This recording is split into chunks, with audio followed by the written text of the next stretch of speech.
Hello दोस्तों, कैसे हैं सभी। आई होप आप लोग बेटर होंगे। आज हम फिर से नए डे के साथ, एक नए टॉपिक के साथ, एक नई एनर्जी के साथ फिर से पढ़ने को तैयार हैं। आज हम टॉपिक कवर करेंगे शंगु वंश। ठीक है, शंगु वंश क्या है, ठीक है, ये किसके बाद का वंश है, इसमें जो संस्थापक हुआ कौन था, ठीक है, और संस्थापक जो हुआ किस वंश के किस राजा को मारकर था। आप लोग पता होगा कि पिछले जितने भी हो चुके हैं, हम जितना वहाँ तक मैं पढ़ाया हूँ अभी तक, उसमें आप लोग को ये लग रहा होगा कि एक राजा का एक जो वंश खत्म हो रहा है, दूसरा राजा का वंश जो है उसको मारकर ही राजा बन रहा है वहाँ पे, उसके बाद ही अपना वंश का वो स्थापना कर रहा है।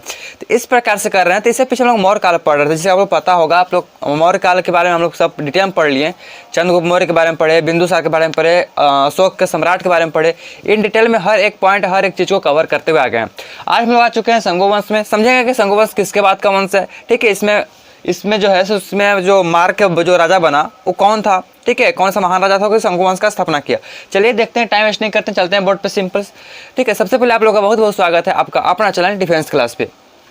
चलिए, तो शंगु वंश जो है, हाँ, पिछला मैं वीडियो में बताया था मौर्य काल के बारे में, अशोक सम्राट के बारे में बता रहा था।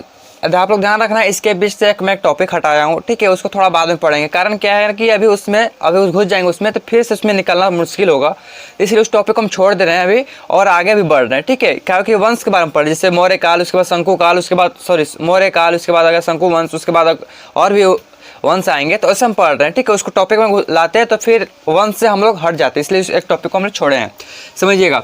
तो शंगु वंश को है, उसको पढ़ लेंगे, लास्ट में पढ़ेंगे, उसको भी पढ़ेंगे। जब वंश खत्म हो जाएगा तो लास्ट में उसको भी पढ़ेंगे। ठीक है, जैसे कि मैं पिछला वीडियो में बोला था कि इससे पीछे था मौर्य काल, जिसमें कि इससे पीछे मौर्य काल था। मौर्य काल, आप लोग से मैं एक बात पहले ही बता देता हूँ कि अभी मंदिर में पूजाएं हो रही है, पूजा मतलब हो रही है, जो भी आरती वारती होती है वो हो रही है।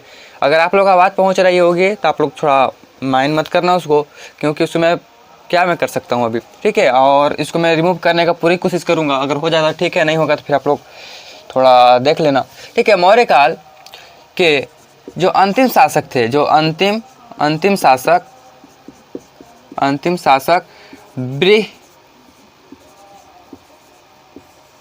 थे। ठीक है, बृहदर्थ जो थे वो मौर्य काल का अंतिम शासक हुए थे। ठीक है, मौर्य वंश में, मौर्य सम्राट के जो मौर्य वंश में, ठीक है, जो अंतिम शासक हुए कौन हुए, बृहदर्थ। ठीक है, बृहदर्थ का सेनापति का जो नाम था, सेनापति का नाम किसका, बृहदर्थ का सेनापति का नाम पुष्पमित्र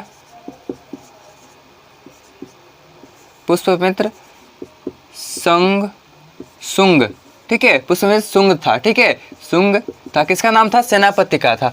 आप लोग समझ गए होंगे सुंग वंश का स्थापना कौन किया, पुष्पमित्र सुंग, जिसके लास्ट में देखो, जिससे बहुत सा पढ़ा है, मौर्य वंश पढ़ा है। उसके मौर्य में देखो चंद्रगुप्त मौर्य, लास्ट में मौर्य था तो उसमें मौर्य वंश हो गया। ठीक है, और पढ़ा है जैसे हरेंग वंश पढ़ा है, तो हरेंग वंश का जो अति थे, जो संस्थापक थे, उसके लास्ट में भी लगा था हरेंग। ठीक है, था ना ऐसा कुछ। तो आप लोग पढ़ रहे होगे मेरे साथ, तो आप समझ रहे होगे। ठीक है, तो आप इसे याद करने आसानी हो जाता है कि जिसमें लास्ट में सुंग होगा वही सुंग वंश का स्थापना किया हुआ है। ठीक है, तो सेना, अब ऐसा भी नहीं हो कोई भी सुंग, कोई भी मतलब आदमी का सेनापति का जो नाम था कौन था, पुष्पमित्र सुंग था। किसका सेनापति का नाम, बृहदर्थ। बृहदर्थ कौन थे, मौर्य काल के, मौर्य वंश के अंतिम शासक हुए थे। ठीक है, उसको, ठीक है, अच्छा, ये जो सेनापति था वो क्या निकला, विश्वासघाती निकला। क्या कि सुंग वंश को जो है सो बृहदर्थ को मार देता है, यानी कि मौर्य काल के अंतिम शासक को मार देता है। कौन मारता है, सेनापति पुष्पमित्र।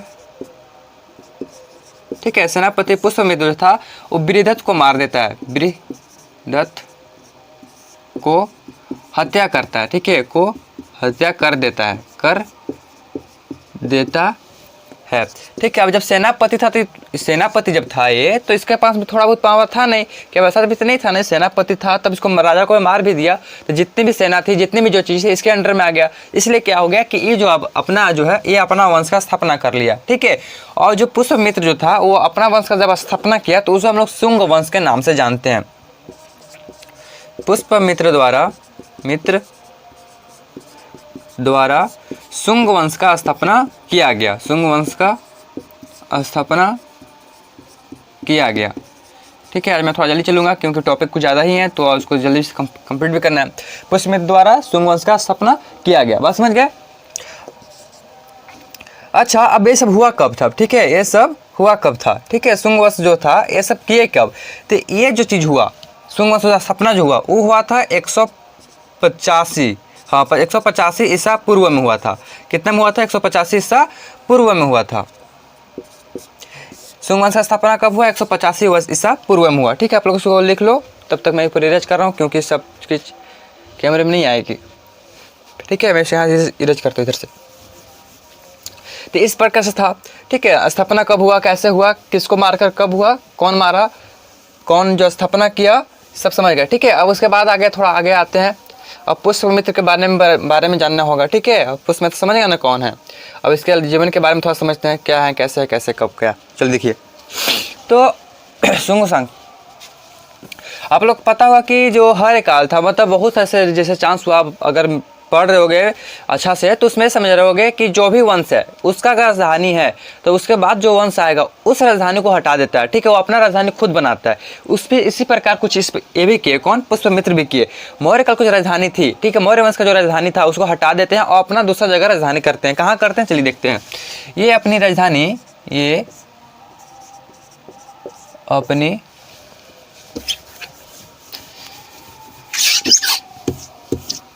ये जो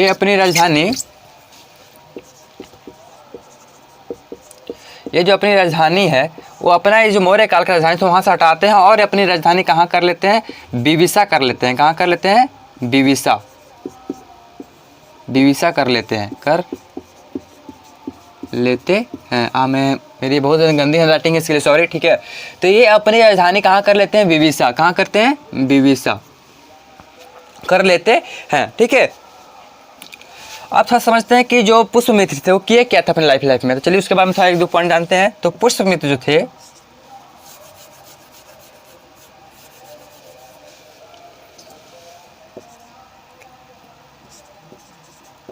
एक सेकेंड गाइज,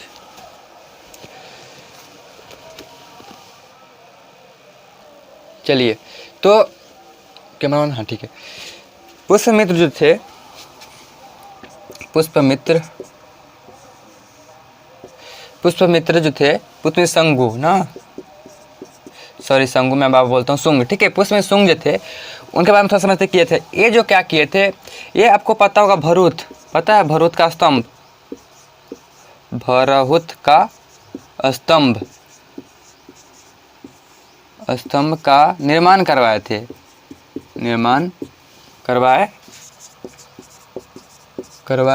ठीक है, किसका? भरूथ का निर्माण करवाए थे। भरूथ का स्तंभ का ये निर्माण करवाए थे।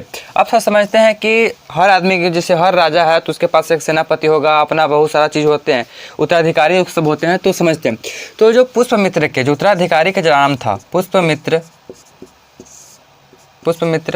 का उत्तराधिकारी का नाम, उत्तराधिकारी का जो नाम था वो क्या था? अग्निमित्र।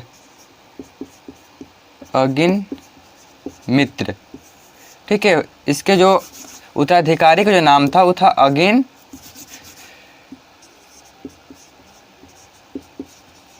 अग्निमित्र। ठीक है, किसका? पुष्यमित्र के उत्तराधिकारी का जो नाम था वो क्या था? अग्निमित्र था। ठीक है, अब तो सब बारे में पढ़ते हैं। जो कालिदास का आप लोग को पता होगा कि कालिदास की एक रचना है, कालिदास, मैं उसका नाम बताता हूँ। कालिदास का एक रचना है, नाटक है ऐसे। ठीक है, नाटक रचना है, नाट्य रचना, जिसका नाम जो है वो क्या है? थोड़ा अलग ही है, मालविकाग्निमित्रम।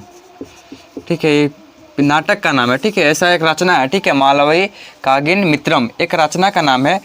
ये जो रचना है, ठीक है, ये क्या है? एक नाटक रचना है। ठीक है, ये जो रचना है वो किसके आधारित पे है? किसके जीवन पे है? पुष्यमित्र के जीवन पे, कहानी पे आधारित है। पुष्यमित्र के जीवन पर आधारित है। एक प्रकार से बोल सकते हो इसकी बायोग्राफी है। ठीक है, मालविक्रम जो थी नाटक है, रचना है, वो किस पे आधारित है? पुष्यमित्र के जीवन पर आधारित ये रचना है। किसका द्वारा किया गया था? कालिदास के द्वारा किया गया था। ठीक है, उसके बाद उसको मैनेज कर रहा हूँ ऊपर से। ठीक है, अब थोड़ा समझते हैं कि जो भागवत हम लोग समझते हैं कि भागवत गीता वगैरह जो भी चीज़ें हैं, भागवत धर्म वगैरह जो भी चीज़ें हैं, वो डेवलप कब हुए और उनका जो है वो मतलब उनका उदय कब हुआ, विकास कब हुआ। ठीक है, इसको आप थोड़ा समझ लेते हैं। जल्दी से फटफट चलते हैं। कारण क्या है कि टाइम थोड़ा कम है।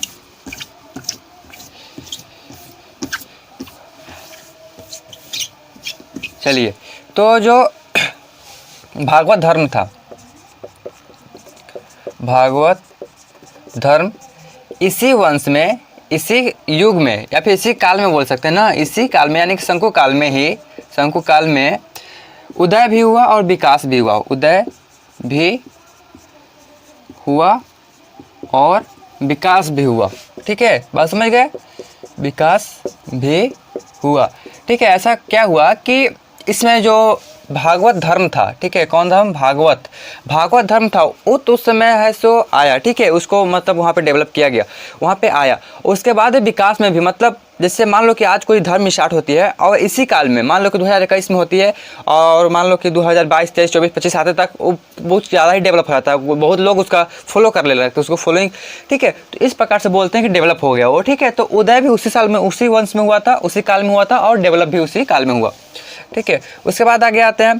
ठीक है, तो अब थोड़ा समझते हैं कि ये जो थे, ठीक है, भागवत को तय हुआ। अब एक बार समझते हैं कि आपको पता होगा गरुड़, ठीक है, गरुड़ स्तंभ के बारे में शायद आप जानते होंगे, स्तंभ। ठीक है, इसके बारे में थोड़ा पढ़ेंगे क्योंकि इसी वंश में, इसी काल में होता है, इसलिए थोड़ा पढ़ रहे हैं। लेकिन ये नहीं करवाए थे, पुष्पमित्र इसको नहीं करवाया था, दूसरा कोई करवाया था, इसी काल में हुआ था, इसलिए थोड़ा समझते हैं। फेमस है गरुड़ स्तंभ इसलिए। गरुड़ स्तंभ का निर्माण इसी काल में होता, ध्यान रखना, इसी का निर्माण यूनानी राजदूत के द्वारा किया गया था, राजदूत के द्वारा किया गया था। ठीक है, उस राजदूत, जो राजदूत था, ठीक है, ये जो यूनानी राजदूत था, उसका नाम क्या था, तो उसका नाम जो था वो था हेलियोडोरस। ठीक है, हेलियोडोरस नाम भी अजब अजब रहता है नहीं सबका।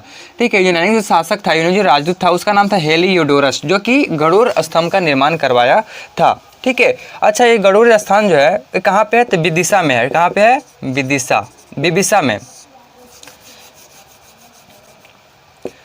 विदिशा। ठीक है, विदिशा में है जो ये गरुड़ स्तंभ जो है, विदिशा में है। निर्माण कौन किया था, हेलियोडोरस के। कौन थे, यूनानी राजदूत थे।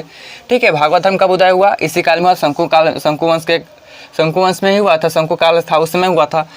इसका उदय और डेवलप दोनों इसी समय हो गया था। ठीक है, इस प्रकार से था शंकु वंश। ठीक है, आप लोग लगभग चीज़ समझ में आ गई होगी, अगर नहीं आती है। अब इसके बाद हम लोग क्या पढ़ेंगे, थोड़ा समझ लेते हैं। इसके बाद पढ़ेंगे इसको अंतिम शासक हुआ, वो कौन था, उसको मारकर कौन सा था, इसका अंतिम शासक को मारा गया है। ठीक है, और उसके बाद दूसरा वंश आया है। ठीक है, तो दूसरा वंश कौन सा है और इनका अंतिम शासक का नाम क्या है, और दूसरा वंश जो आया वो अपने लाइफ में क्या क्या किया, उसमें क्या क्या डेवलप हुआ, सब चीज़ को समझेंगे। आज के लिए तो बस इतना ही, आज आगे पढ़ाई करते रहें। All the very best, thanks for watching this video.